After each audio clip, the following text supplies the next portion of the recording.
Breathing and coughing exercises can help to expand the lungs and move mucus out of the lungs.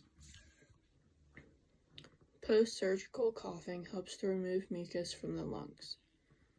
To complete this exercise, you need to start by sitting in an upright position. You take 2 slow, deep breaths, then inhale deeply for a 3rd time. Then you hold that breath for a count of 3, and then you cough 2 to 3 full consecutive coughs without inhaling.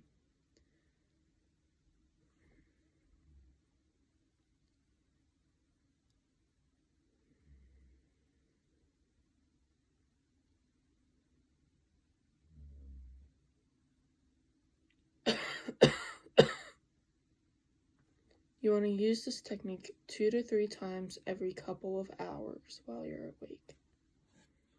For the splinting and deep breathing exercises, you need to be sitting in a chair or on the edge of a bed. For the splinting, you will need either a pillow or a rolled up towel. Today, I will be using a pillow. You want to fold the pillow in half if possible and hold it firmly on the incision site with both hands. You will do this while completing the deep breathing exercises if needed. For deep breathing, you breathe in through the nose and out through your mouth slowly.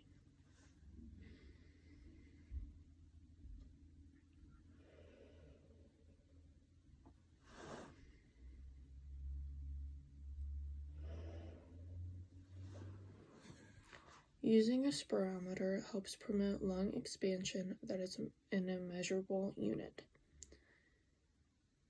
It can help set individual goals for each patient, and you would want to complete these exercises in sets of 10 that is followed by 2 coughs. To use a spirometer, you will have the chamber and then the tube. You will want to place your mouth on the end of the tube and close your lips around it fully. You will want to breathe in slowly and hold each breath for about 3 seconds, and then exhale slowly. Some patients who have medical conditions that affect their breathing may need supplemental oxygen as part of their treatment.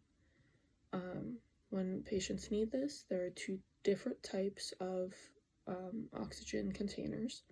The first type is an oxygen concentrator. So it takes air from wherever you're at, and it concentrates the nitrogen out of the air. So it separates the nitrogen and the oxygen.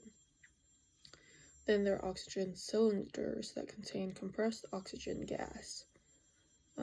Each are good uses of each machine.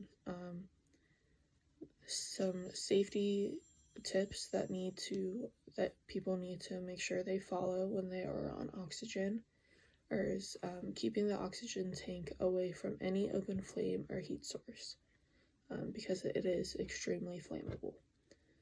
Second is do not smoke or let anyone else smoke around you while you are on oxygen, and avoid using electrical appliances while using oxygen. Then you want to make sure you keep the equipment clean and dust-free.